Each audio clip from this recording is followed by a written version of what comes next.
নমস্কার। মাননীয় মুখ্যমন্ত্রীর কাছ থেকে অবশেষে এলো আশার আলো। অন্নপূর্ণা যোজনা নিয়ে যারা দীর্ঘদিন ধরে দুশ্চিন্তায় ছিলেন, কবে দেবে, কী হবে নতুন ক্রাইটেরিয়া, সেটা কিন্তু মাননীয় মুখ্যমন্ত্রী গতকালের বৈঠকে স্পষ্ট করে দিয়েছেন। ওনার বক্তব্যের সাপেক্ষে কি উনি বলেছেন সেগুলো আমরা আলোচনা করে নেব। উনি বলেছেন 17ই আগস্ট থেকে উপভোক্তাদের ব্যাংক অ্যাকাউন্টে টাকা পাঠানো শুরু হবে। এটা যে 17ই আগস্ট সবাই পেয়ে যাবেন তা কিন্তু নয়। 17ই আগস্ট থেকে ধাপে ধাপে পাঠানো হবে, মানে 2-3 দিনও লাগতে পারে, এটা কিন্তু তিনি মেনশন করে দিয়েছেন। তো এই 17ই আগস্ট না পেলে আপনারা যে ভেবে নিলেন আমরা পেলাম না, এটা কিন্তু নয়।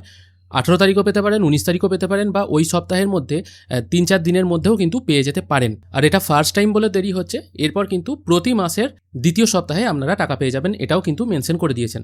এর মধ্য দিয়ে ইতিমধ্যে যারা ভেরিফাইড হয়েছেন সংখ্যাটা অনেক, গত মাসের থেকেও অনেক বেশি, তাদের অর্থ দপ্তর 17 তারিখ থেকে এত বিরাট এলাকা বিরাট টাকা 2-3 দিন লাগবে অ্যাকাউন্টে ট্রান্সফার তারা করতে থাকবেন। এটা প্রতি মাসে হবে না, প্রতি মাসেই যারা ভেরিফাইড হলেন তারা মাসের দ্বিতীয় সপ্তাহে। এর পরেও আমরা একটা অভিযোগ পোর্টাল রাখবো, যে অভিযোগ পোর্টালে পরবর্তী সময়ে যে কেউ অভিযোগ করতে পারেন, এবং এই অভিযোগ নিষ্পত্তি করার জন্য আমরা সংশ্লিষ্ট ব্লকের বিডিওদেরকে বিশেষ দায়িত্ব, চিফ সেক্রেটারি দায়িত্ব ফিক্সড করে দেবেন। তারা হিয়ারিং নিয়ে একটা নির্দিষ্ট সময়ের মধ্যে নিষ্পত্তি করবেন। তৃতীয়ত তিনি বলেছেন একটি অভিযোগ পোর্টাল লঞ্চ করা হবে। দেখা গেল হয়তো কেউ টাকা পাওয়ার যোগ্য নয়, তিনিও পাচ্ছেন, অথবা আপনি হয়তো পাওয়ার যোগ্য, আপনি টাকা পাচ্ছেন না, সেক্ষেত্রে একটা অভিযোগ পোর্টাল লঞ্চ করা হবে। সেই নতুন ওয়েবসাইটে আপনারা আপনাদের সমস্যার কথা তুলে ধরবেন, সেটা বিডিওর কাছে চলে যাবে এবং বিডিও সেটাকে ভেরিফিকেশন করে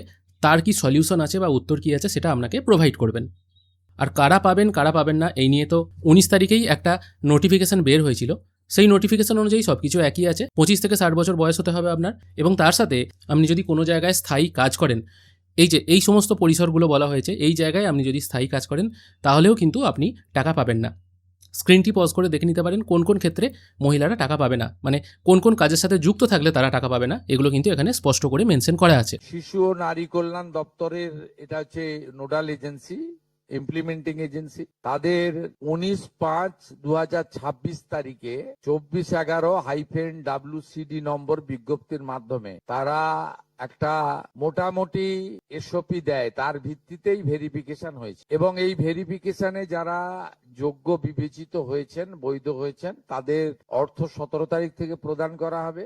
আমাদের যারা যোগ্য বিবেচিত হয়েছেন তাদের বয়স 25 থেকে 60 বছরের মধ্যে হতে হবে, আগেই বলা আছে। কেন্দ্রীয় বা রাজ্য সরকার, কোন বিধিবদ্ধ সংস্থা, সরকারি আন্ডারটেকিং, পঞ্চায়েত, পৌরসভা, সরকারি সাহায্যপ্রাপ্ত শিক্ষা প্রতিষ্ঠান অর্থাৎ শিক্ষক শিক্ষাকর্মী, স্থায়ী সরকারি চাকরিতে নিযুক্ত থাকেন, বা পেনশনার্স আসবে না যেহেতু 60 ঊর্ধ্ব, এটা ইরেলিভেন্ট, এরা এই বেনিফিটের মধ্যে পড়ছেন না। কোনো পরিবারের ইনকাম যদি 12 লক্ষ টাকা হয়, মানে তাকে আয়কর দিতে হয়, কোনো পরিবারের আর কি, ঠিক আছে, কোনো পরিবারের হয়তো যে কোনো ব্যক্তি হতে পারেন, সেই পরিবারের কোনো একজন মেম্বার হয়তো অন্নপূর্ণা আবেদন করেছেন, তাহলে সেই পরিবারের কোনো ব্যক্তি, মানে সেই পরিবারের কোনো মেম্বার অন্নপূর্ণা যোজনার টাকা কিন্তু পাবেন না। ওই মহিলাই যে আয়কর দেবেন তা কিন্তু নয়। পরিবারের কেউ যদি আয়কর দেন, সেই পরিবারের কোনো মহিলা অন্নপূর্ণা পাবে না, এবং কোনো মহিলা নিজে যদি প্রতি মাসে 10,000 টাকা বা তার বেশি ইনকাম করে, সেই মহিলাও অন্নপূর্ণা যোজনার সুবিধা পাবেন না। তাছাড়া যারা আয়কর প্রদান করেন, অর্থাৎ এখন আয়করের ঊর্ধ্ব সীমা হচ্ছে 12 লক্ষ টাকা বছরে, 12 লক্ষ টাকা পেরিয়ে গেলে আয়কর দিতে হয়। যে পরিবার আয়কর দেন, অর্থাৎ যার বাৎসরিক আয় 12 লক্ষ টাকা, সেই পরিবার এই কর্মসূচি অন্তর্ভুক্ত হওয়ার সুযোগ পাবেন না। এবং যে মহিলা নিজে 10,000 টাকার বেশি নিজে উপার্জন করেন মাসে, তাকেও এর বিবেচনার মধ্যে প্রাথমিকভাবে আনা হয়নি। কিন্তু এক্ষেত্রে যারা ক্যাজুয়াল কন্ট্রাকচুয়াল, মানে বাড়ির পুরুষ মানুষরা, তাদের বাড়ির পরিবারের স্ত্রী বা অন্যরা বিবেচিত হবেন। যদি কোনো মহিলা, এটা একটি নারী অর্থনৈতিক সশক্তিকরণের স্কিম, সেক্ষেত্রে যিনি সরাসরি নিজে 10,000 টাকার বেশি উপার্জন করেন তাকে বিবেচনা করা হবে না। তবে কিছু কিছু ক্ষেত্রে ছাড় দেওয়া হয়েছে।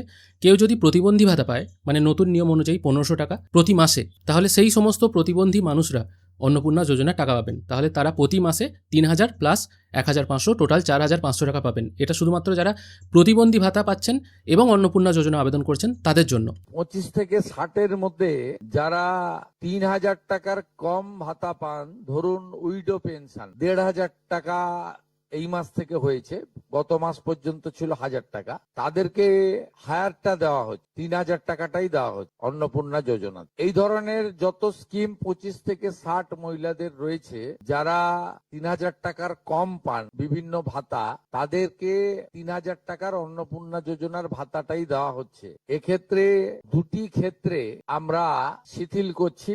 একটা হচ্ছে দিব্যাঙ্গ ভাতা যারা পান তারা দুটো ভাতাই পাবেন। তারা দিব্যাঙ্গ ভাতা যেটা আগস্ট মাস থেকে 1500 হয়ে যাবে সেটাও পাবেন, অন্নপূর্ণা যোজনা 3000ও পাবেন, শুধুমাত্র ফিজিক্যালি চ্যালেঞ্জদের ক্ষেত্রে আর পিএম কিষাণ সম্মান নিধির ক্ষেত্রে, এই দুটি ক্ষেত্রে আমরা এটাকে শিথিল রাখছি। অর্থাৎ এটা অত্যন্ত খুশির খবর। যারা বিধবা ভাতা পাচ্ছিলেন তারা অনেকেই ভাবছিলেন বোধহয় আমরা 1500 টাকা বা 1000 টাকাতেই আটকে গেলাম, আমরা হয়তো 3000 টাকা পাবো না। হয়তো তাদের বয়স দেখা যাচ্ছে 25 থেকে 60-এর মধ্যে, কিন্তু তারা অন্নপূর্ণা যোজনাও পেতেন। কিন্তু এক্ষেত্রে রাজ্য সরকার বলছে যে 3000 টাকা যেটা অ্যামাউন্টটা বেশি সেইটাই দেওয়া হবে, মানে 3000 টাকার ভাতাটাই দেওয়া হবে। তাদের তখন উইডো পেনশন মানে বিধবা ভাতাটা বন্ধ হয়ে যাবে। বিধবা ভাতার যেহেতু অ্যামাউন্ট কম, 1000 টাকা ছিল, এ মাস থেকে বেড়ে বা সেপ্টেম্বর থেকে বেড়ে 1500 হওয়ার কথা, সেক্ষেত্রে তাদের সেপ্টেম্বর থেকে ওই বিধবা ভাতাটা বন্ধ হবে এবং অন্নপূর্ণা যোজনা 3000 টাকা কিন্তু তারা পেতে শুরু করবেন। আর একটা জায়গায় সব থেকে সমস্যা হচ্ছিল 3 কামরার রুম নিয়ে। এর আগে অনেকেরই টাকা আটকে ছিল, বলা হচ্ছিল নাকি 3 কামরার রুম থাকলে টাকা দেবে না। এই নিয়মটা কিন্তু গ্রামের ক্ষেত্রে নয়। গ্রামে যদি আপনার 3 কামরা বা তার অধিক বাড়ি থাকে তাহলে কিন্তু আপনি টাকা পাবেন। শহরের ক্ষেত্রে এই নিয়মটা লাগু হচ্ছে, মানে শহরে যদি কারোর 3 কামরা বা তার বেশি রুম থাকে তাহলে সে কিন্তু বা সেই পরিবারের কেউ কিন্তু অন্নপূর্ণার টাকা পাবে না। এছাড়াও এর আগে যেটা অনেক মহিলার নাম বাদ চলে গেছিল, 3 কক্ষ বিশিষ্ট বাড়ি, এটা গ্রামের ক্ষেত্রে এক্সাম্পট করে দেওয়া হয়। গ্রামের ক্ষেত্রে কোনো বাড়ির সংখ্যা রাখা হয়নি, শিথিল করে দেওয়া হয়েছে। অর্থাৎ গ্রামীণ এলাকার মহিলারা এবারে আরো বেশি সংখ্যায় সুযোগ পাবেন। তাদের ক্ষেত্রে গ্রামীণ ক্ষেত্রে 3 কক্ষ বিশিষ্ট বাড়ি, যেটা জুলাই মাসে ওই ক্রাইটেরিয়াটা থাকার কারণে অনেকে বঞ্চিত হয়েছেন, এবারে আর বঞ্চিত তারা হচ্ছেন না। আর একটা সমস্যা ছিল 50 ডেসিমেলের বেশি জমি যদি থাকে গ্রামে কিংবা পৌরসভা বা শহরাঞ্চলের ক্ষেত্রে, ঠিক আছে, রুরাল বা আরবান এরিয়ার ক্ষেত্রে, সেক্ষেত্রেও কিন্তু মানে 50 ডেসিমেলের বেশি জমি থাকলেও সেই পরিবারের কেউ অন্নপূর্ণা যোজনার টাকা পাবেন। এটা কিন্তু কনফার্ম করে দেওয়া হয়েছে। তাই 3 কক্ষ বিশিষ্ট রুমের কথা এটা শুধুমাত্র শহরের ক্ষেত্রে প্রযোজ্য। গ্রামের ক্ষেত্রে যদি আপনার 6টাও রুম থাকে তাহলেও আপনি টাকা পাবেন, এবং জমির ক্ষেত্রে কোনো রকম বাধ্যবাধকতা নেই। জমির পরিমাণের ক্ষেত্রেও যে 7টি কর্পোরেশন রয়েছে সেখানে 50 ডেসিমেলের বেশি জমির মালিকানা যারা কর্পোরেশন এলাকা, কলকাতা, হাওড়া কর্পোরেশন এলাকা 7টি, পৌর এলাকা এবং গ্রামীণ এলাকাতে ছাড় দেওয়া হয়েছে জমির পরিমাণের ক্ষেত্রে। এর ফলেও আরো অধিক সংখ্যক মহিলা, গ্রামীণ মহিলারা বিশেষ করে, এবারে আপনার অর্থ পাওয়ার ক্ষেত্রে সুযোগ পাবেন। আমরা আশা করি আপনাদের জিনিসটা ক্লিয়ার করে বোঝাতে পারলাম। মাননীয় মুখ্যমন্ত্রী অন্নপূর্ণা যোজনা পাওয়ার ক্ষেত্রে যে সমস্ত শর্তগুলো লাগু করেছেন সেগুলো কি হতে চলেছে। 17 তারিখ থেকে সবাই টাকা পাবেন, 17 তারিখে না পেলে 3-4 দিন পর টাকা পাবেন, এটা কিন্তু মাননীয় মুখ্যমন্ত্রী বলেই দিয়েছেন। আর একটা কথা তিনি একদম শেষকালে বলেছেন, 99% টাকা দিয়ে দেওয়া হবে, 1% হয়তো আটকাতে পারে। এবার সেক্ষেত্রে যখন অভিযোগ পোর্টাল লঞ্চ হবে সেখানে আপনাকে বলতে হবে আপনি যোগ্য হয়েও কেন টাকা পেলেন না। আর বাকি সমস্ত কথা 17 তারিখেই মাননীয় মন্ত্রী জানিয়ে দেবেন। অনেকেই গতকাল থেকে অনেকেই কমেন্ট করেছিলেন, আশা করি আপনাদের বোঝাতে পারলাম। আজকের ভিডিও এখানেই শেষ করছি, ধন্যবাদ। সরকারি অর্থ নারী সশক্তিকরণ, নারীর অর্থনৈতিক ক্ষমতা বৃদ্ধি, এই লক্ষ্য রেখে প্রকৃত প্রাপকদেরকে আমরা দেব, এবং প্রাথমিকভাবে সংখ্যাটা 17 তারিখে মাননীয় মন্ত্রী মালতী রায় মহোদয় আপনাদের জানিয়ে দেবেন। 17 তারিখ বিকেলে, আমি সংখ্যাটা বলছি না, কিন্তু যে কয়েক লক্ষ মহিলা তারা জুলাই মাসে অর্থ থেকে বঞ্চিত হয়েছিলেন এই 3 কক্ষ বিশিষ্ট বাড়ি বা জমির পরিমাণ ইত্যাদির কারণে, তাদের ম্যাক্সিমামটাই এবারে আমরা সংযুক্ত করে দিয়েছি। তাই আমি বিশ্বাস করি যে আগস্ট মাসে প্রদেয় অর্থে 100% না হলেও 99% প্রকৃত প্রাপকদের হাতে আমরা পৌঁছে দিতে পারবো।